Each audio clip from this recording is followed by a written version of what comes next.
علیکم ورحمۃ اللہ وبرکاتہ۔ بسم اللہ الرحمن الرحیم۔ الدرس السادس والثلاثون، خلاصۃ النحو کا آج ہمارا 36واں سبق ہے۔ فعل کی اقسام اور اس کا عمل۔ فعل کیا ہوتا ہے؟ پہلے ہم نے کلمہ پڑھا تھا، کلمہ کی 3 اقسام پڑھی: اسم، فعل اور حرف۔ اسم وہ کلمہ جو معنی بھی بتائے اور اس میں زمانہ نہ ہو، وہ اسم ہے، اور فعل وہ کہ جس میں معنی بھی ہو اور زمانہ بھی ہو، وہ فعل ہوتا ہے۔ حرف جو ہے وہ ان دونوں کے بغیر اپنے معنی پر دلالت نہ کرے تو وہ حرف ہوتا ہے۔ تو فعل جو ہے اس کو ہم نے پڑھا تھا، فعل کے بارے میں ہم پڑھ چکے ہیں کہ فعل عامل ہوتا ہے، یعنی وہ عمل کرتا ہے کسی پر، جو آگے اسم آتا ہے اس پر اسے رفع دے گا، اور آگے اسم آئے گا تو اسے نصب دے گا۔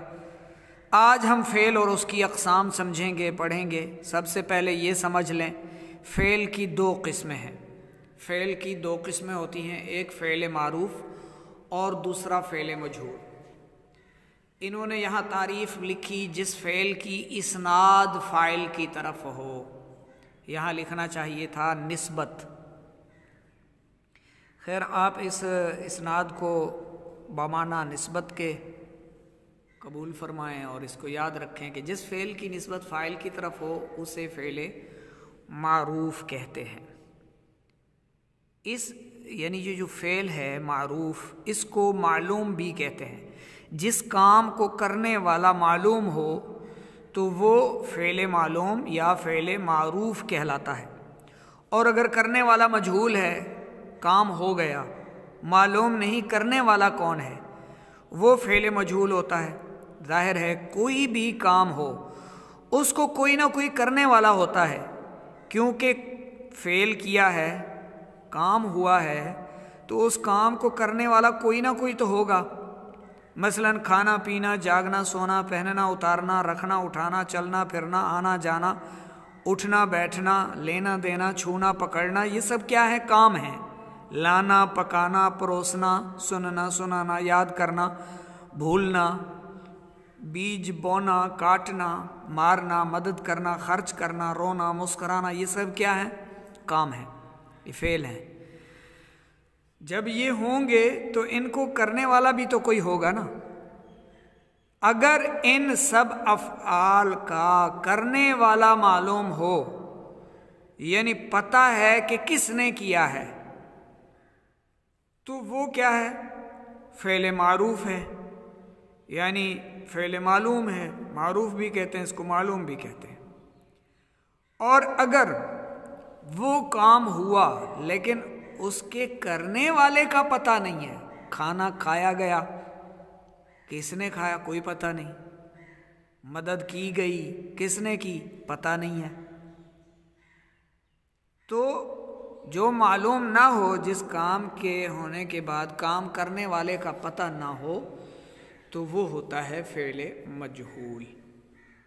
اب یہاں پر جو مثالیں دی گئی ہیں، جاء زید، فعل معروف کی مثال، وہ آیا، وہ کون آیا؟ زید آیا، تو زید آیا، پتہ ہے وہ آیا، تو اب یہ فعل معروف ہے۔ سرق متاع، متاع چوری ہو گیا، سامان جو ہے وہ چوری ہو گیا۔ اب چور کا پتہ نہیں ہے، کام تو ہو گیا ہے، کام ہو گیا ہے، لیکن اس کام کو کرنے والے کا پتہ نہیں ہے، تو یہ کیا ہے؟ فعل مجہول ہے۔ لہذا جس فعل کی نسبت فاعل کی طرف ہو وہ فعل معروف، جس فعل کی نسبت فاعل کے بجائے مفعول کی طرف ہو اسے فعل مجہول کہتے ہیں۔ جس کام کی نسبت اس واقعہ پر ہو، جو کام ہو گیا، کیا گیا، یعنی مفعول جس پر کام واقع ہوا، وہ فعل جس کی نسبت مفعول کی طرف ہو، جس پر کام واقع ہوا ہے، تو وہ کیا کہلاتا ہے؟ فعل مجہول۔ فعل لازم اور فعل متعدی۔ اب یہاں یہ بات بھی ذہن میں رکھیں فعل معروف ہو یا فعل مجہول ہو، فعل معروف اور فعل مجہول کی دو قسمیں ہیں، ایک ہے فعل لازم اور دوسرا ہے فعل متعدی۔ فعل لازم کسے کہتے ہیں؟ فعل لازم وہ فعل ہے جو صرف فاعل کا تقاضا کرے، کام کرنے والے کا تقاضا کرے، وہ فعل لازم ہے، یعنی جسے صرف فاعل کی ضرورت ہو۔ جیسے جاء زید، اس فعل کو زیدن کی ضرورت تھی، فعل معروف ہے تو یہ فعل لازم ہے۔ اور جو فعل متعدی ہے، فعل متعدی وہ ہوتا ہے جسے فاعل کے ساتھ ساتھ مفعول بھی کی بھی ضرورت ہو، جس پر کام واقع ہوا اس کی بھی ضرورت ہو، وہ فعل متعدی کہلاتا ہے۔ فعل لازم کی مثال جلس زید، زید بیٹھا، ٹھیک ہے بھی، بیٹھ گیا زید۔ اب یہ کیا ہے؟ فعل لازم ہے۔ یہ فعل کی وہ قسم ہے جس میں مفعول بھی کی ضرورت نہیں ہے، فاعل کے ساتھ ساتھ مفعول کی بھی ضرورت ہو تو وہ فعل متعدی ہوتا ہے۔ جیسے مثال کے طور پر سمع، اس نے سنا۔ کس نے سنا؟ اب اس کے ساتھ کس کی ضرورت ہے؟ جس نے سنا ہے، یعنی فاعل کی ضرورت ہے۔ سمع شفیق، شفیق نے سنا۔ سمع زید، سمع رسول، سمعت عائشہ، عائشہ نے سنا۔ کبھی کبھی ایسا ہوتا ہے کہ فاعل کے ساتھ مفعول بھی کی ضرورت ہوتی ہے، مثلا ضرب زید، زید نے مارا۔ اب یہاں پر کس کی ضرورت ہے؟ جس کو مار پڑی اس کی بھی ضرورت ہے، مفعول بھی کی بھی ضرورت ہے۔ ضرب شفیق، شفیق نے مارا، ضرب شفیق، تو شفیق نے کس کو مارا؟ کس کو مارا پتہ نہیں ہے، کام ہو گیا، کام کرنے والا بھی معلوم ہے، واقع کس پر ہوا ہے؟ فعل متعدی جو ہے اس کا تقاضا کرتا ہے۔ فعل متعدی کہتا ہے کہ جس پر کام واقع ہوا ہے اس کو بھی لازم لاؤ، جس کے ساتھ یہ کام ہوا ہے وہ بھی عبارت میں شامل کرو، وہ بھی جملے میں آئے، وہ بھی کلام کا حصہ بنے، پتہ چلے کہ کس کو مارا۔ مفعول بھی کی ڈیمانڈ ہوتی ہے، تو مفعول بھی تقاضا کرتا ہے، جو فعل متعدی ہے وہ تقاضا کرتا ہے مفعول بھی کا، یعنی جس پر فعل واقع ہو رہا ہے اس کا وہ ڈیمانڈ کرتا ہے اس کی۔ ضرب، اس نے مارا۔ ضرب شفیق، شفیق نے مارا۔ کس کو مارا؟ ضرب شفیق عائشہ، شفیق نے عائشہ کو مارا۔ ضرب زید، زید نے مارا۔ کس کو مارا؟ تلمیذن، زید نے شاگرد کو مارا۔ ادب سکھانے کے لیے، تعظیم کے لیے مارتے نا استاد، لیکن ادب سکھانے کے لیے مارنا ٹھیک ہے۔ یہاں ایک بات ایڈ کروں گا، بعض اساتذہ قرآن پاک پڑھنے کے لیے آئے ہوئے طلباء کو مارتے ہیں، یہ درست نہیں ہے۔ وہ اللہ کی راہ کا مسافر ہے، آپ سے کلام الہی سیکھنے کے لیے آیا ہے تو آپ اسے سمجھائیں، سکھائیں، پڑھائیں۔ وہ پڑھ رہا ہے، اسے سبق نہیں آ رہا تو آپ اس کو مار پیٹ رہے ہیں، یہ غلط ہے، یہ درست نہیں ہے۔ اگر اس کو قرآن آتا تو وہ آپ کے پاس کیوں آتا؟ پڑھنے کے لیے آتا ہی کیوں؟ اسے نہیں آتا تبھی تو وہ استاذ کے پاس آیا ہے۔ اب استاذ کا کیا حق ہے کہ اسے بٹھائے، سمجھائے، پڑھائے، یاد کروائے؟ لیکن استاذ کیا کرتا ہے؟ مارتا ہے، بہت غلط کرتا ہے۔ جو استاذ قرآن کے طالب کو مارے، شاگرد کو سبق نہ آنے پر مارے، وہ غلط کر رہا ہے۔ اس بچے کو سبق نہیں آتا تھا، اس کو قرآن سمجھ نہیں تھی، قرآن کی سمجھ ہوتی تو وہ آپ کے پاس پڑھنے ہی نہ آتا۔ اب حق یہ ہے، اگر اسے سمجھ نہیں آ رہی آپ بٹھاؤ اور اس کو سمجھاؤ۔ 5 منٹ میں نہیں سمجھتا تو آدھے گھنٹے میں سمجھ جائے گا۔ ایک بار اسے سمجھ نہیں آ رہی، 2 بار سمجھانے سے سمجھ جائے گا۔ ہاں ادب سکھانے کے لیے ماں باپ بھی ماریں تو جائز ہے اولاد کو، استاذ نے بھی ادب سکھانے کے لیے مارا ڈانٹا تو یہ شرعاً اس میں پھر حرج نہیں ہے، لیکن یہ بھی مارنا کوئی حد کا ہو، یہ مارنا نہ ہو کہ اس پر نشان پڑ جائیں، ایک ڈانٹ کی طرح مارنا ہو، جیسے مثلاً ایک صرف اس میں جھڑک ہو، ڈانٹ ہو، ضرب نہ ہو، چوٹ نہ لگے، بچے کو ضرب کا نشان نہ بنے، دل سے نرمی سے مارے اور اس کو دکھائے کہ گویا اس کو یہ زور سے مارے گا اگر دوبارہ اس نے کوئی حرکت کی تو شاگرد کے دل میں غلط کام سے بچنے کے لیے ایک ڈر بیٹھ جائے۔ یہ نہ ہو کہ بچے کو اتنا مارے نشان پڑ جائیں، تو ایسے اساتذہ کو جو ہے عقل سے کام لینا چاہیے، شرم کرنی چاہیے، حیا کرنی چاہیے رب عز و جل سے کہ وہ اللہ کا بندہ اللہ کا کلام سمجھنے کے لیے اس کے پاس آیا اور ہے بھی ابھی چھوٹی عمر میں بچہ ہے، اس پر کوئی چیز فرض یا واجب بھی نہیں ہے، پھر بھی آپ اس کو مار مار کر پڑھا رہے ہیں، ادھ مرا کر دیتے ہیں، بعض استاذ ایسا مارتے ہیں، یہ جائز نہیں ہے۔ ایسے اساتذہ کو اللہ سے ڈرنا چاہیے، اس کی گرفت سے ڈرنا چاہیے۔ پھر اس طرح کے اساتذہ مارے مارے پھرتے ہیں، کہیں ایک پڑھانے کے لیے بھی نہیں بیٹھتے، اور اللہ انہیں کسی ایک جگہ ٹھہرنے ہی نہیں دیتا۔ جب یہ اللہ کو ناراض کر رہے ہوتے ہیں، ظاہر ہے اس کے اللہ کی راہ کے مسافر کے ساتھ یہ بے ادبی کرتے ہیں، اسے مارتے ہیں، وہ تو اللہ کی راہ کا مسافر ہے، آپ کو تو اسے ویلکم کرنا چاہیے اور اسے سمجھانا چاہیے قرآن اور حدیث۔ ہجے کرنا نہیں آتا، قرات نہیں آتی، تجوید نہیں آتی، مخارج نہیں آتے، تو سمجھاؤ، پڑھاؤ توجہ سے۔ بہرحال ہم بات کر رہے ہیں فعل متعدی کی۔ فعل لازم جو ہے اس کے لیے فاعل کی ضرورت ہوتی ہے، اور فعل متعدی جو ہے یہ مفعول بہ کو چاہتا ہے۔ فعل متعدی جو ہے یہ چاہتا ہے کہ میرے ساتھ مفعول بہ بھی ہو، مفعول بہ کی ڈیمانڈ کرتا ہے۔ جیسے سامعہ اس نے سنا، تو کس نے سنا یہ چاہتا ہے کہ جو سنا ہے جس نے وہ بھی چاہیے۔ سامعہ شفیق، شفیق نے سنا، تو مفعول بہ کون ہوا؟ شفیق۔ تو اب اس میں جو ہے فعل متعدی کی مثال بھی یہاں دی گئی کہ فعل متعدی نصر زید ضعیفا، نصر زید، زید نے مدد کی، کس کی مدد کی؟ کس پر یہ مدد کا فعل واقع ہو رہا ہے؟ ضعیفا، کمزور کی مدد کی۔ تو اب کمزور جو ہے یہ کیا ہے؟ مفعول بہ ہے۔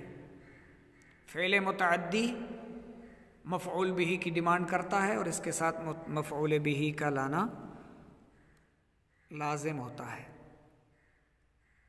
اب ایک اور چیز نیچے یعنی چلتے ہیں، فعل متعدی کی اقسام۔ فعل متعدی کی 3 قسمیں ہیں۔ فعل متعدی کی 3 نہیں 4 اقسام ہیں۔ تو دراصل یہ بچوں کے لیے ابتدائی بک ہے درس نظامی کی، تو اس میں تھوڑا تھوڑا کر کے پڑھانے کی شاید نیت ہو، ارادہ ہو، اس لیے 3 اقسام یہاں پر لکھ دی ہیں۔ تو میں 4 عرض کر دیتا ہوں، چاروں آپ نے سمجھنی ہے، چاروں اقسام آپ نے یاد کرنی ہے۔ فعل متعدی کی 4 اقسام ہیں۔ کتنی ہیں؟ 4 اقسام۔ اور یہ متعدی اسم فاعل کا صیغہ ہے۔ متعدی خود کیا ہے؟ اسم فاعل کا صیغہ۔ تعدی یا تعدی تعدیاً فہو متعدیاً، یہ ویسے ہی میں نے ضمناً عرض کر دیا ہے سمجھانے کے لیے۔ تو فعل متعدی کی کتنی قسمیں ہیں؟ 4۔ نمبر 1، وہ فعل متعدی جس کا ایک مفعول بہ ہو۔ اکرمت زیدن، اکرمت میں نے تعظیم کی، میں نے اکرام کیا زید کا۔ پہلی قسم اس کی کیا ہے کہ اس کا ایک ہی مفعول ہو، یعنی جس فعل متعدی کو ایک مفعول بہ کی ضرورت ہو۔ اب اس میں کتنے مفعول بہ ہیں؟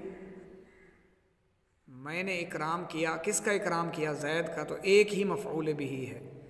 اکرمت زیدن، میں نے زید کی عزت کی۔ تو اکرمت کیا ہے؟ یہ فعل ہے، تو جو ضمیر متصل ہے اس میں یہ کیا ہے؟ فاعل ہے. میں نے اکرام کیا. کس کا اکرام کیا جی؟ زید کا اکرام کیا.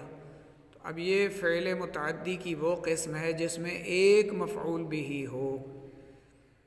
ٹھیک ہو گیا. اسی طرح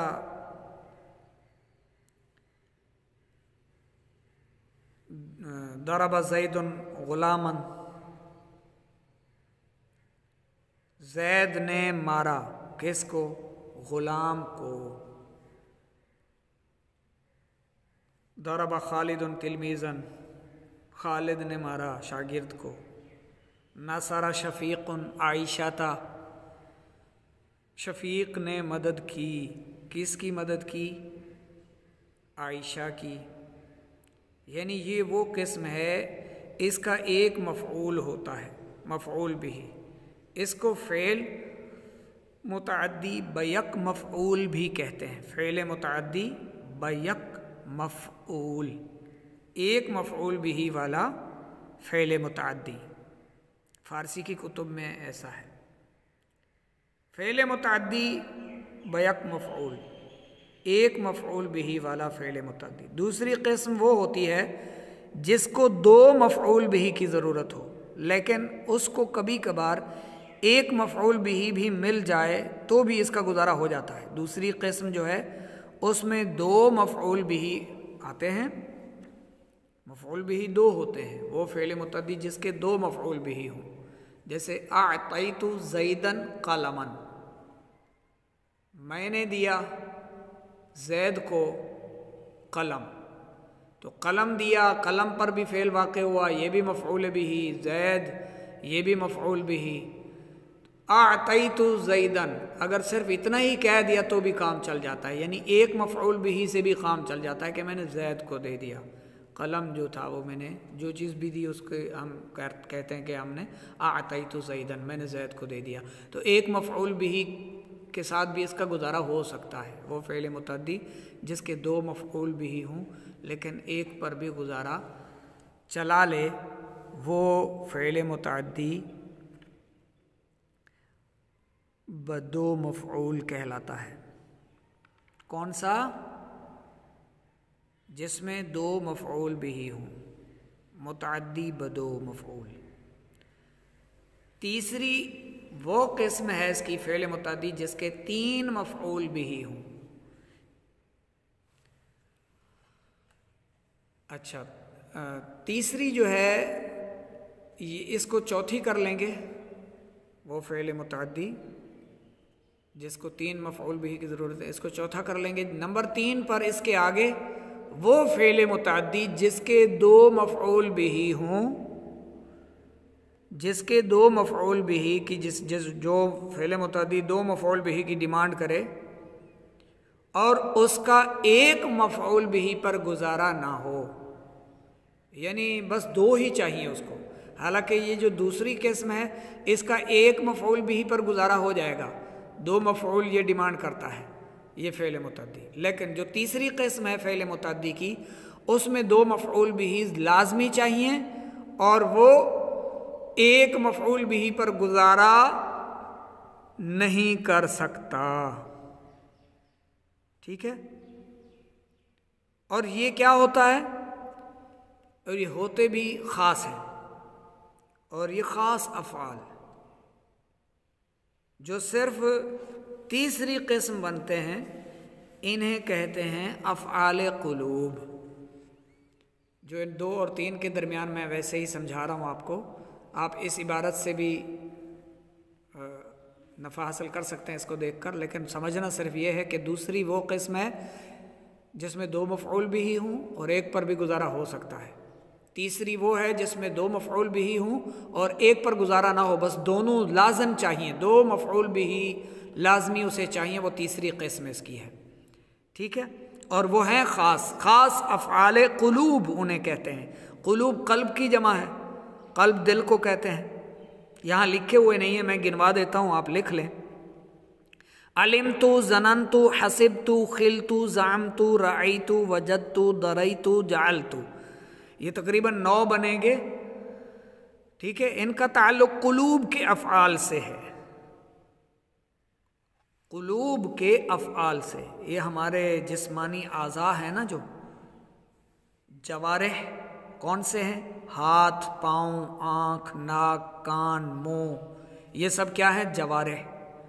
افعال قلوب وہ افعال کہ جن کا ان کے ساتھ، یعنی ان جوارح کے ساتھ تعلق نہ ہو، جیسے علمت، میں نے جانا۔ اب کس سے جانا؟ ناک سے جانا یا منہ سے یا آنکھ سے یا کان سے؟ ہاتھوں سے جانا یا پاؤں سے؟ نہیں، دل سے جانا۔ جاننے کا تعلق کہاں سے ہے؟ دل سے ہے۔ گمان کرنے کا تعلق کہاں سے ہے؟ دل سے ہے۔ خیال کرنے کا تعلق کہاں سے ہے؟ دل سے ہے۔ یعنی یہ افعال قلوب ہیں جن کا تعلق جوارح کے ساتھ نہ ہو، اور یہ جو خاص افعال قلوب ہیں یہ فعل متعدی کی تیسری قسم ہے، اور یہ فعل متعدی دو مفعول بھی چاہتا ہے۔ جیسے علمت زیدن فاضلا، میں نے جانا زید کو، وہ فاضل ہے، وہ فاضل ہے۔ تو اب صرف علمت زیدن کہا جائے کہ میں نے جانا زید کو، کیا جانا؟ کہ زید چور ہے، زید حکیم ہے، زید کون ہے؟ حاکم ہے، محکوم ہے، افسر ہے، ملازم ہے، سیٹھ ہے، مزدور ہے، کون ہے زید؟ تو اس کے لیے دونوں لازم ہیں، ایک تو زید مفعول بھی ہو گیا، اور دوسرا آگے لازمی چاہیے کہ کیا جانا آپ نے زید کے بارے میں؟ تو اب زیدن فاضلن، زیدن فاضلن، زید فاضل ہے، یہ میں نے جانا۔ حکیم ہے، حکیمن، زید حکیم ہے، میں نے یہ جانا۔ تو جاننے کا تعلق دل سے ہے، تو یہ فعل متعدی جو ہے، جو افعال قلوب سے خاص تعلق رکھتا ہے، اس کے لیے دو مفعول لازم چاہیے، ایک تو زیدن بھی چاہیے، فاضلن بھی چاہیے۔ حکیمن ہے، حکیمن آگے آنا ہے تو حکیمن لکھ دو، سارقن آنا ہے تو سارقن لکھ دو، چور ہے۔ تو جو بھی، یعنی دو مفعول بھی۔ علم تو کیا ہے؟ فعل، تو ضمیر متصل جو اس کا فاعل، زیدن مفعول بھی اول، فاضلن مفعول بھی دوم۔ ٹھیک ہو گیا؟ سمجھ آ گئی اس کی؟ یعنی اس کے لیے دونوں مفعول بھی ضروری ہیں، ایک پر گزارا نہیں چلے گا، دونوں لازم ہیں۔ اور جو دوسری قسم ہے اس کے لیے اگر دو مفعول بھی تو ڈیمانڈ کرتا ہے فعل متعدی، لیکن اگر ایک بھی آ جائے تو اس کو کافی ہے، یہ کہتا ہے ٹھیک ہے۔ تیسری وہ فعل متعدی کی قسم ہے جس کے تین مفعول بھی ہوں، جیسے اخبرت زیدن بکرن عالمن۔ اب یہ فعل متعدی جو ہے تین مفعول بھی چاہتا ہے، یا یوں سمجھے یہ وہ قسم ہے کہ فعل متعدی تین مفعول بھی کی ڈیمانڈ کرتا ہے۔ یہ کہتا ہے میرے ساتھ تین مفعول بھی ہوں تو پھر بات آپ کی مکمل ہوگی۔ مفعول بھی کس کو کہتے ہیں؟ مفعول بھی وہ ہے جس پر فاعل فعل واقع کرتا ہے، کام کرنے والے کا کوئی کام واقع ہوتا ہے۔ اور یہ جو تیسری قسم ہے نا، یہ بھی خاص ہے، ہر فعل نہیں بن سکتا کہ جس کے ساتھ تین مفعول بھی آئیں، ٹھیک ہے؟ یہ بھی جو چوتھی قسم ہے، اس کو ہم چوتھی قسم کہیں، وہ فعل متعدی جس کے تین مفعول بھی ہوں، یہ بھی خاص ہے۔ اور کون کون سے افعال ہیں ان کے ساتھ؟ صرف یہی 7 افعال آئیں گے، اعلم، ارا، انبأ، اخبارا، خبارا، نبأ، حدثا، 7 ہوں گے۔ تو یہ 7 بنتے ہیں۔ یہ فعل جہاں بھی آئیں گے تو ان کو 3 مفعول بھی کی ضرورت پڑے گی، اعلم، ارا، انبأ، اخبر، خبر، نبأ، حدثا۔ جیسے اس کی مثال بھی یہاں دی گئی ہے سمجھانے کے لیے، اخبرت زیدن بکرن عالمن۔ اخبرت، میں نے خبر دی زید کو، بکر عالم ہے۔ اب زید کو خبر دی ہے تو زید پر بھی فعل واقع ہو رہا ہے، بکر کو خبر ملی ہے تو بکر پر بھی فعل واقع ہو رہا ہے، اور عالمن ہے تو یہ بھی ایک، یعنی اس پر بھی فعل واقع ہو رہا ہے، کام ہو رہا ہے، عالمن، جاننے والا ہے۔ تو اب یہ کیا ہے؟ اخبر فعل، تو ضمیر فاعل، اخبر تو، زیدن مفعول به اول، بکرن مفعول به دوم، عالمن مفعول به سوم۔ سمجھ آ گئی آپ کو؟ اب آگے فعل کا عمل، فعل معروف فاعل کو اور فعل مجہول نائب فاعل کو رفع دیتا ہے۔ فعل معروف کے بعد کیا آتا ہے؟ فاعل آتا ہے۔ تو وہ کہہ رہے ہیں فعل معروف فاعل کو، اور جو فعل مجہول ہوگا ظاہر ہے اس کے بعد نائب فاعل ہی آتا ہے۔ اور یہ بھی آپ ذہن میں رکھ لیں کہ نائب فاعل کیا ہوتا ہے؟ مفعول بھی ہوتا ہے، ٹھیک ہے؟ تو اب فعل معروف فاعل کو اور فعل مجہول نائب فاعل کو رفع دیتے ہیں۔ کیا دیتے ہیں؟ رفع۔ اس کے علاوہ یہ دونوں فعل درج ذیل 6 اسماء کو نصب دیتے ہیں، اور یہ 6 اسماء کون کون سے ہیں؟ مفعول مطلق، مفعول فی، مفعول معہ۔ یہ مثالوں کے ساتھ پڑھتے چلیں۔ مفعول مطلق، قام زید قیاما، زید کھڑا ہوا، کھڑا ہونا۔ اب یہ قیامن کیا ہے؟ اس کا ہم معنی ہے مفعول مطلق ہے۔ نصر زید نصرا، زید کی مدد کی گئی، نصرا مدد کرنا، ٹھیک ہے؟ یہ دونوں مثالیں مفعول مطلق کی ہیں کہ اس کا معنی جو ہے وہ اس کے ہم معنی ہے، اور انہوں نے کیا کیا؟ فاعل کو حالت رفع دی، زیدن زیدن۔ مفعول فی، صام بکر یومن، بکر نے ایک دن کا روزہ رکھا۔ اب یہ مفعول فی ہے کہ اس میں وقت یا جگہ کا ذکر ہو، مفعول فی جگہ کا معنی ظاہر کرے، تو یومن زمانہ جس میں ہو، یعنی یہ اس میں زمانہ ہے کہ بکر نے ایک دن کا روزہ رکھا۔ اخذ سارق لیلا، چور پکڑا گیا رات میں۔ یہ مفعول فی کی مثالیں ہیں، ٹھیک ہے؟ اور اس میں دیکھیں کہ انہوں نے اس نے اپنے فاعل کو، فعل معروف نے فاعل کو رفع دی، یہاں بھی فعل معروف نے فاعل کو رفع دی، اور یہاں فعل مجہول نے نائب فاعل کو رفع دیا، اور اس فعل مجہول نے بھی نائب فاعل کو رفع دیا حالت رفع میں، سارقن۔ نمبر 3 مفعول معہ، جاء البرد والجبات، سردیاں آئیں ساتھ جبے کے، تو یہ مفعول معہ ہے۔ رؤی الاسد والشاۃ، شیر دیکھا گیا بکری کے ساتھ، والفیل ہوتا تو ہاتھی کے ساتھ شیر دیکھا گیا۔